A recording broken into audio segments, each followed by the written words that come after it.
Hi students, నేను ఈ వీడియోలో reflex klystron construction, working, applications, advantage, disadvantage సింపుల్గా మీకు అర్థమయ్యేలాగా చెప్తాను. సో ఇక్కడ ఇమేజ్ కనిపిస్తుంది కదా, ఇది reflex klystron diagram.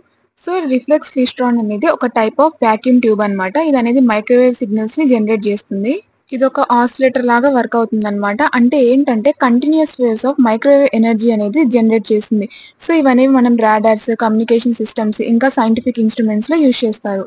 So reflex klystron అనేది continuous waves of microwave energy అనేది జనరేట్ చేస్తుంది అనమాట. సో దీని యొక్క కన్స్ట్రక్షన్ వచ్చేసి మనకి సెవరల్ కీ కాంపోనెంట్స్ అనేవి ఉంటాయి. Electron gun, cathode filament, anode cavity, repeller electrode. So electron gun అంటే మీకు ఇక్కడ ఇమేజ్ కనిపిస్తుంది కదా, ఇది ఎలక్ట్రాన్ గన్ అనమాట. ఇది ఎలక్ట్రాన్ బీమ్ ని ఎమిట్ చేస్తుంది. సో క్యాథోడ్ ఫిలమెంట్ అంటే ఇది ఫిలమెంట్ అనమాట. ఇది క్యాథోడ్. ఈ ఫిలమెంట్ అనేది క్యాథోడ్ ని హీట్ చేస్తుంది అనమాట. సో దీనివల్ల ఏమవుతుందంటే ఎలక్ట్రాన్స్ అనేవి రిలీజ్ అవుతాయి. యానోడ్ క్యావిటీలో ఏంటంటే ఈ క్యావిటీలో మనకి మైక్రోవేవ్ సిగ్నల్స్ అనేవి జనరేట్ అవుతాయి ఎప్పుడైతే ఎలక్ట్రాన్స్ అనేవి పాస్ అవుతాయో. సో రిఫ్లెక్స్ క్లైస్ట్రాన్ అనేది ఒక సింగిల్ క్యావిటీతో వర్క్ అవుతుంది అనమాట. సో యానోడ్ క్యావిటీ అనేది ఇంట్లో ఉంటుంది. నెక్స్ట్ ఏంటి, repeller electrode. And electrode at the cathode potential negative voltage, these repels the electrons back to the anode cavity. So ఇక్కడ రిప్లర్ ఎలక్ట్రోడ్ ఉంది కదా, ఇక్కడ ఏంటంటే మనకి హై నెగిటివ్ పొటెన్షియల్ అనేది ఉంటుందన్నమాట.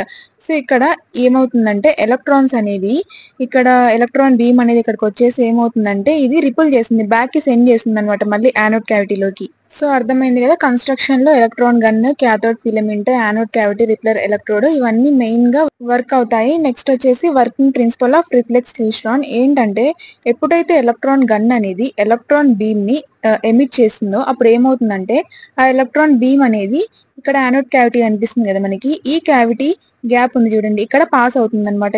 సో అదే ఇక్కడ ఉంది, the electron gun emits an electron beam that passes through a gap in the anode cavity. So electrons అనేవి ఇక్కడ రిప్లర్ ఎలక్ట్రోడ్ ఉంది కదా, అక్కడికి పాస్ అవుతూ ట్రావెల్ అవుతూ ఉంటాయి అనమాట. ఇక్కడ ఏమవుతుందంటే రిప్లర్ ఎలక్ట్రోడ్ అనేది హై నెగిటివ్ వోల్టేజ్ తో ఉంటుందన్నమాట. రిప్లర్ ఎలక్ట్రోడ్ దగ్గర హై నెగిటివ్ వోల్టేజ్ ఉండడం వల్ల ఈ ఎలక్ట్రాన్స్ అనేవి మళ్ళీ ఏమవుతాయంటే రిపుల్డ్ బ్యాక్ అవుతాయి అనమాట యానోడ్ క్యావిటీలోకి. సో ఈ ఎలక్ట్రాన్స్ ఏమవుతాయంటే ఈ ట్యూబ్ లో ముందుకి వెనక్కి ఇట్లా వెళ్తూ ఉంటాయన్నమాట. సో ప్రతిసారి ఇవి క్యావిటీలో పాస్ అయినప్పుడు ఏమవుతుందంటే అవి ఎనర్జీని గెయిన్ చేసుకుంటుంటాయి అనమాట. సో ఈ ఎక్స్ట్రా ఎనర్జీ గెయిన్ చేసుకోవడం వల్ల ఏమవుతుందంటే మైక్రోవేవ్ సిగ్నల్ అనేది స్ట్రాంగ్ గా ఉంటుంది, ఇంకా స్ట్రాంగ్ గా పాస్ అవుతూ ఉంటుంది అనమాట ట్యూబ్ లో. ఈ అజంప్షన్ ఏంటంటే ఆసిలేషన్స్ అనేవి నార్మల్ గా ట్యూబ్ లో ఎగ్జిస్ట్ అయ్యే ఉంటాయంట. సో ఇవి ఏంటంటే ఎలా మెయింటైన్ అవుతాయంటే ఎలక్ట్రాన్ మూవ్మెంట్ వల్ల ఇవి మెయింటైన్ అవుతాయి అనమాట. సో ఎలక్ట్రాన్స్ అనేవి ఈ యానోడ్ క్యావిటీలో పాస్ అయినప్పుడు ఏమవుతుందంటే ఇవి స్పీడ్ ని అదే వెలాసిటీని గెయిన్ చేసుకుంటాయి. సో ఇక్కడ ఏమవుతుందంటే which allows them to transfer energy during the return trip.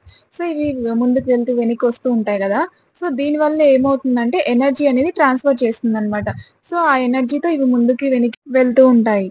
Operation of reflex klystron. So first వచ్చేసి మనకి ఎలక్ట్రాన్ బీమ్ యాక్సిలరేషన్, అంటే ఎలక్ట్రాన్ బీమ్ అనేది మనకి యానోడ్ క్యావిటీ సైడ్ ట్రావెల్ అవుతూ ఉంటుంది కదా, అదే అనమాట.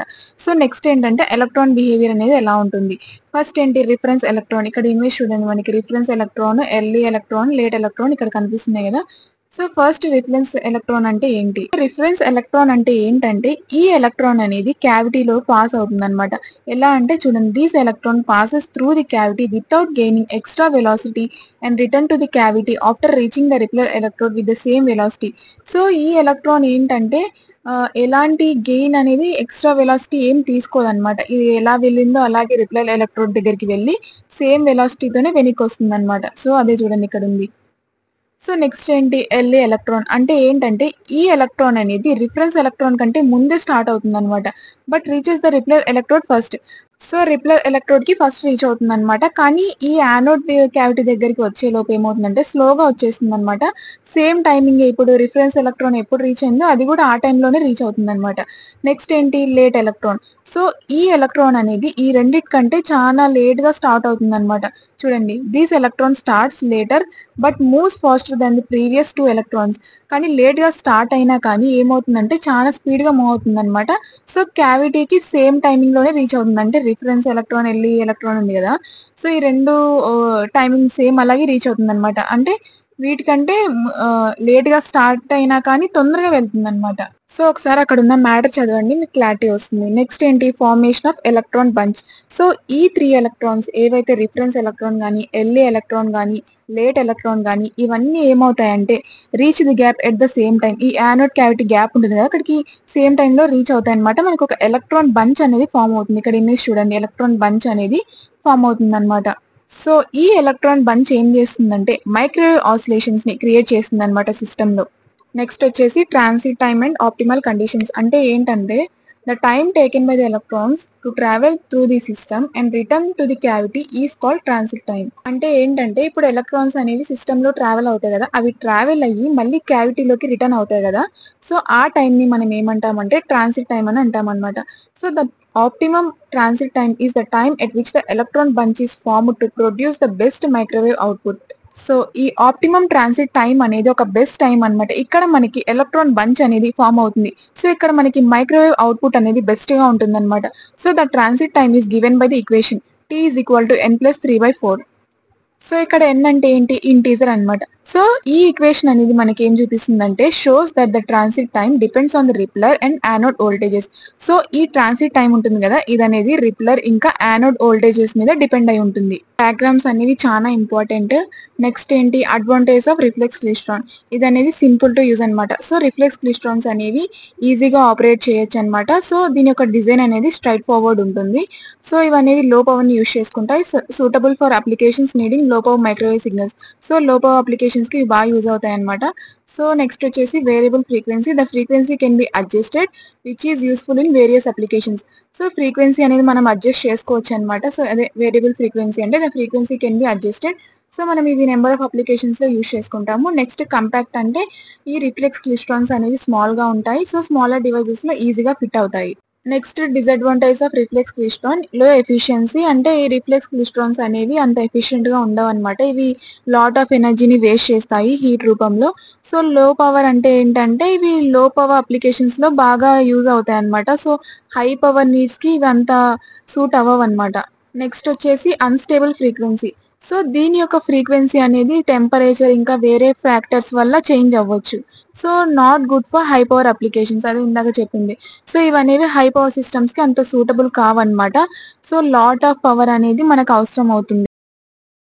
So, applications of reflex klystron variable frequency అని ఉంది. ఇందాకే నేను చెప్పాను. వేరియబుల్ ఫ్రీక్వెన్సీ అంటే మనం ఫ్రీక్వెన్సీని అడ్జస్ట్ చేయొచ్చనమాట. సో, నెంబర్ ఆఫ్ అప్లికేషన్స్‌లో యూజ్ చేస్తామని. సో, అప్లికేషన్స్ ఫస్ట్ వచ్చేసి రేడియో రిసీవర్స్. సో, ఇక్కడ ఏంటంటే ఇవి వేరియబుల్ ఫ్రీక్వెన్సీస్‌ని జనరేట్ చేస్తాయన్నమాట. సో, నెక్స్ట్ మనం పోర్టబుల్ మైక్రోవేవ్ లింక్స్‌లో యూజ్ చేస్తాము. సో, ఇవేంటంటే మనకి వేరియబుల్ ఫ్రీక్వెన్సీ సిగ్నల్స్‌ని ప్రొవైడ్ చేస్తాయి కమ్యూనికేషన్ పర్పసెస్‌లో. Next parametric amplifiers. So, used in amplifiers that require a variable frequency. So, ఈ యాంప్లిఫైయర్స్ అనేవి మనకి రిక్వైర్ అయితాయన్నమాట. వేరియబుల్ ఫ్రీక్వెన్సీస్‌లో యూజ్ చేసుకోవచ్చు. Next parametric amplifiers. సో, ఇందులో ఏంటంటే వేరియబుల్ ఫ్రీక్వెన్సీ అనేది రిక్వైర్డ్ అనమాట ఈ యాంప్లిఫైయర్స్‌లో. నెక్స్ట్ ఏంటి? Local oscillator in microwave receivers. So, reflex klystrons అనేవి లోకల్ ఆసిలేటర్స్ లాగా కూడా యాక్ట్ అవుతాయన్నమాట మైక్రోవేవ్ సిగ్నల్ ప్రాసెసింగ్‌లో. నెక్స్ట్ ఏంటి? Signal source in microwave generators. So, they serves as the signal source. So, ఇవనేవి సిగ్నల్ సోర్స్ లాగా ఉంటాయి. So, variable frequency is required. So, అక్కడున్న మ్యాటర్ అంతా ఒకసారి చదవండి. మీకు క్లారిటీగా అర్థమవుతుంది. Thank you.